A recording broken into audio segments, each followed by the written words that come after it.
राजधानी पटना में सोमवार को एक साथ 80 लोग कोविड-19 वायरस से संक्रमित पाए गए, जिसके बाद जिला प्रशासन में हड़कंप मच गया। दरअसल मामला कोरोना महामारी के बीच हुई शादी से जुड़ा है।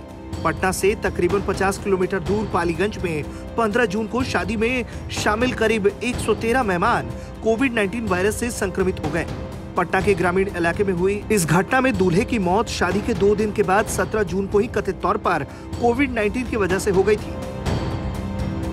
लेकिन प्रशासन दूल्हे का कोविड-19 टेस्ट करा सके उससे पहले ही परिवार वालों ने उसका अंतिम संस्कार कर दिया, जिसकी वजह से दूल्हे की मौत कोरोना से हुई इस बात का प्रमाण नहीं है।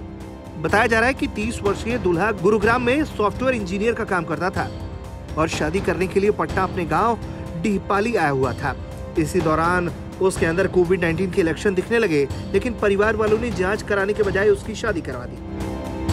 शादी के 2 दिन बाद ही उसकी तबीयत काफी बिगड़ गई और पटना एम्स ले जाने के दौरान ही उसकी मौत हो गई।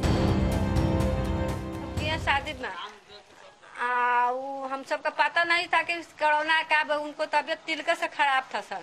शादी हुआ, मैंने तिलक पड़ा है तो न जा रहे हॉस्पिटल से आकर ब्याह शादी करा रहे। हम सब कहा जानेंगे, हम सब गए अपना की बोलाता हम सब खाने पीने गए वहाँ पर।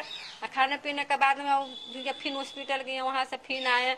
अब हम सब ये सब में डर में बने हुए सर, हमने सब में जांच होना चाहिए। क्या लग रहा है कि उनकी मौत कोरोना से ही हुई है? कोरोना सब तो कह रहे हैं सर कि कोरोना से हुआ है सर। वो तो आए थे बाहर से सर, गाड़ी से। हालांकि अनुमंडल अस्पताल के डॉक्टर का कहना है कि दूल्हे में सर्दी खांसी जैसे कोई लक्षण नहीं थे। जो लड़के की मौत हुई तो स्वयं मैंने उनके पिताजी से बात किया, तो वो लड़का दिल्ली से आया था, वो सॉफ्टवेयर इंजीनियर था और वो आया। उसके बाद छोटी मोटी उसे पेट बीमारी और इन सारी चीज़ों की थी, तो इसी दौरान उन्होंने वो आसपास के डॉक्टर से दवाई लेकर के फिर वो शादी उन्होंने कर लिया। तो इस तरह की कोई शिकायत मुझे नहीं मिली कि खांसी है या कोरोना को कोई लक्षण है। दिल्ली से कब आया था सर? वो 6 जून को अपने ही गाड़ी से आया था, तो वो स्वयं फिर अनुमंडलीय अस्पताल से होम क्वारंटाइन किया गया जांच करने के बाद। इस पूरे मामले की भनक जब जिला प्रशासन को लगी तो शादी में शरीक हुए सभी मेहमानों की कोविड-19 जांच कराई गई। जांच के बाद 15 लोग कोविड-19 से संक्रमित पाए गए। बाकी 80 मेहमानों की रिपोर्ट सोमवार को पॉजिटिव आई और अब इस शादी में शामिल होने के कारण संक्रमित हुए लोगों की संख्या 113 हो गई है।